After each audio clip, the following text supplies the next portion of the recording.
রাজধানীতে চালু হয়েছে পিঙ্ক কালারের বাস। এই বাসে যাতায়াত করতে পারবেন শুধুমাত্র নারী যাত্রীরা।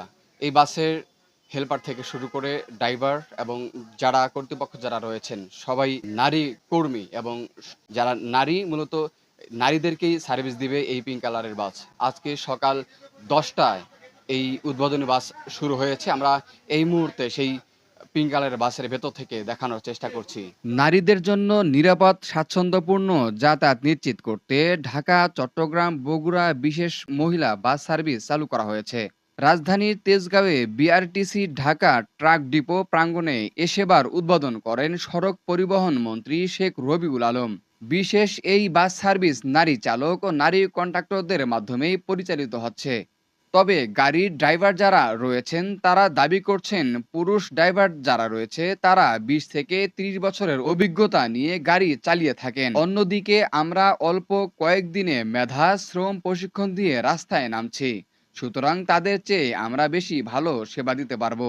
তারা বলছে যে বাস চালাতে পারে না, এটা ঠিক আছে। ওনারা 50 বছর 20 বছর 30 বছর করে ওদের একটা অভিজ্ঞতা আছে, আর আমরা নতুন ট্রেনিং নিয়ে। তবে আমি যেটা বলবো, আমরা শ্রম মেধা প্রশিক্ষণ সবগুলোকে কাজে লাগিয়ে আমরা মানে রোডে আসছি। আর ওনারা শুধু ওনাদের অভিজ্ঞতা, তো ওনাদের শিক্ষার অভাব আছে, অনেকে আছে শিক্ষার অভাব আছে, তারপর প্রশিক্ষণের অভাব আছে। সেদিক দিয়ে আমরা ওনাদের চেয়ে ডিফারেন্স সার্ভিস দেব, সেটা আশা করি। প্রাথমিকভাবে রাজধানীর গুরুত্বপূর্ণ বিভিন্ন রুটে 10টি বাস সেবা কার্যক্রম শুরু হয়েছে। রাজধানী ছাড়াও ঢাকার বাইরে বগুড়া 2টি এবং চট্টগ্রামে 2টি বাস চালু হয়েছে।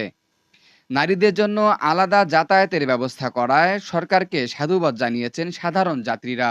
আবার কেউ কেউ বলেন সাধারণ বাসগুলোতে নারীরা যে ধরনের সমস্যার সম্মুখীন হয়ে থাকেন তা থেকে পরিত্রাণ পাবে বলে আশা করছেন। আমরা অনেকটাই আশাবাদী। মেয়েদের জন্য এই সার্ভিস যে চালু হচ্ছে, নারী যাত্রীদের জন্য সম্পূর্ণ নারী চালক, নারী কন্ডাক্টর, আমরা যথেষ্ট পরিমাণ আশাবাদী। বাইরের ট্রান্সপোর্টগুলোতে ছেলে মেয়ে উভয়ই খুব কি বলবো, খারাপ অবস্থায় আর কি যাতায়াত করতে হয়। সেই ক্ষেত্রে অনেক হ্যাসেল পোহাতে হয়। সেক্ষেত্রে আমাদের মহিলা সার্ভিস চালু হওয়ার ক্ষেত্রে আমরা সেই হ্যাসেল আমাদের আর পোহাতে হবে না।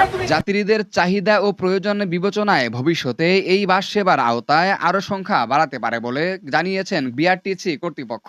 রাজু হাসান মুজাহিদ, দৈনিক আকার জমিন, ঢাকা।